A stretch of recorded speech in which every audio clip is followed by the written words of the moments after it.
presidente, integrantes de la mesa directiva y demás compañeras y compañeros diputados. Saludo con especial distinción a todos los presentes y a quienes nos siguen por los diferentes medios de comunicación y redes sociales. Con fundamento en lo dispuesto por los artículos 51, fracción segunda, 56 y 61, fracción primera de la Constitución Política del Estado Libre y Soberano de México, 28, fracción primera, 78, 79 y 81 de la Ley Orgánica del Poder Legislativo del Estado Libre y Soberano de México, la que suscribe diputada Evelyn Osornio Jiménez, integrante del Grupo Parlamentario del Partido Revolucionario Institucional, someto a la consideración de esta honorable legislatura la iniciativa con proyecto de decreto por el que se adiciona un párrafo al inciso A de la fracción primera del artículo 4.397 y se adiciona a la fracción decimotercera al artículo 4.2 bis del Código Civil del Estado de México con sustento en la siguiente exposición de motivos.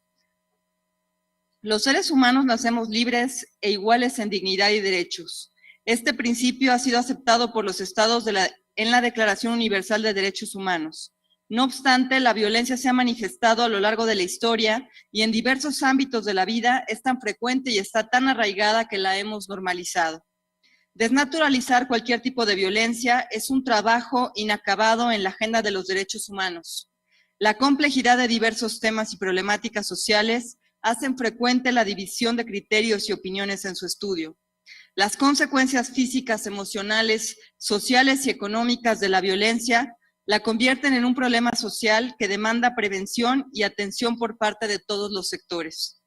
La violencia familiar es un fenómeno social que ocurre en casi todos los países del mundo y se define como el uso intencionado y repetido de la fuerza física o psicológica para controlar, manipular o atentar en contra de algún integrante de la familia. Esta violencia puede manifestarse también como abuso psicológico, sexual, económico y se da entre personas relacionadas afectivamente dentro del hogar. Los ministros de la Suprema Corte de Justicia de la Nación emitieron un criterio donde se reconoce que el derecho a vivir en un entorno familiar libre de violencia es reconocido y está integrado en la Constitución Política de los Estados Unidos Mexicanos, así como en diversos tratados internacionales, tales como la Convención sobre los Derechos del Niño. La violencia familiar es un problema social que afecta no solo a quien recibe las agresiones, sino también a quienes las presencian y al resto de los integrantes de la familia. La afectación no solo es de tipo física, sino también de tipo emocional o psicológica. Quien sufre violencia familiar presenta trastornos psicológicos o psiquiátricos.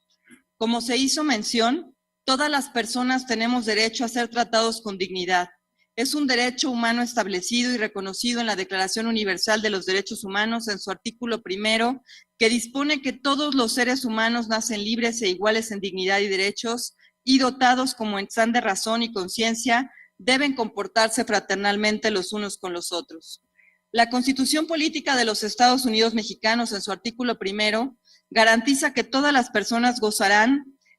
de los derechos humanos y el artículo cuarto hace referencia a que la mujer y el hombre son iguales ante la ley. Además, este artículo señala que la ley protegerá la organización y el desarrollo de la familia. El Estado, consciente de esta problemática, ha trabajado en conjunto con instituciones y asociaciones no gubernamentales, incluso con víctimas de violencia familiar para crear políticas públicas, programas y legislación con el objetivo de prevenir, sancionar y erradicar la violencia familiar. Un tema que no es ajeno a esta problemática es la alineación parental. La Comisión Nacional de los Derechos Humanos establece que la alineación parental consiste en las conductas que lleva a cabo el padre o la madre que tiene la custodia de un hijo o una hija e injustificadamente impide las visitas y convivencias con el otro progenitor, causando en el niño o niña un proceso de transformación de conciencia que puede ir desde el miedo, el rechazo y llegar hasta el odio. En principio, este tipo de conductas pueden ser vistas como un problema familiar, pero forman parte de todo un proceso destructivo que van a tener proyección y repercusión social. La alineación parental afecta al sistema familiar y a los subsistemas, así como la dinámica familiar, la protección integral, la autonomía progresiva de los derechos de la infancia y el interés superior del menor, como los derechos humanos, que son parte del marco obligado a tratar temas relativos de la niñez y la alienación parental no es la excepción. Esta es una problemática que afecta a niñas, niños y adolescentes, la cual hasta ahora se busca hacer visible. Por su parte, la Comisión Nacional de los Derechos Humanos pretende posicionar el tema como de interés y atención prioritaria, con la finalidad de prevenir violaciones a los derechos de niñas, niños y adolescentes, que puedan ver afectado su normal desarrollo y su derecho a la identidad, al apego y a desarrollar una convivencia pacífica y permanente con el padre o la madre que no tenga su custodia, cuando así proceda, como consecuencia de conductas de la alienación parental. La Suprema Corte de Justicia de la Nación refiere que la manipulación parental existe y produce efectos negativos en la psique del menor que es objeto de dicha manipulación, por lo que el tratamiento y ponderación judicial deben enfocarse sobre los parámetros de protección de interés superior del menor y de equidad de género.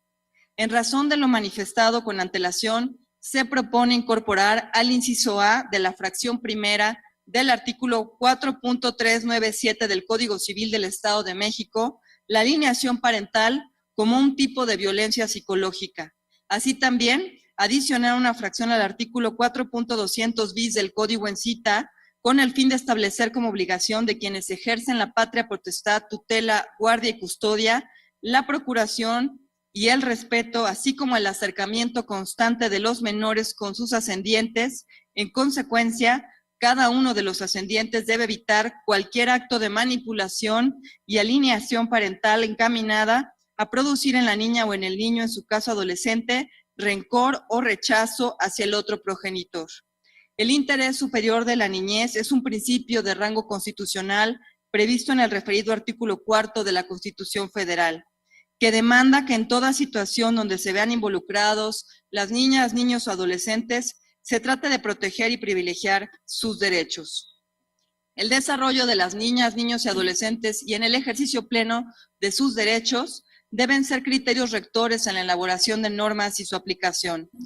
Todas las autoridades deben garantizar que en todos los asuntos, decisiones, políticas públicas en las que se involucren a las niñas, niños y adolescentes, cuenten con el disfrute y goce de todos sus derechos, especialmente los que permitan su óptimo desarrollo. En mérito de lo antes expuesto, se somete a consideración de esta honorable soberanía para su análisis, discusión y en su caso aprobación, la presente iniciativa con proyecto de decreto por el que se reforma y adiciona un párrafo al inciso A de la fracción primera del artículo 4.397 y se adiciona una fracción al artículo 4.200 bis del Código Civil del Estado de México. Solicito que el texto íntegro del proyecto de decreto se inserte en la Gaceta Parlamentaria y en el Diario de Debates. Por su atención, muchas gracias. Gracias.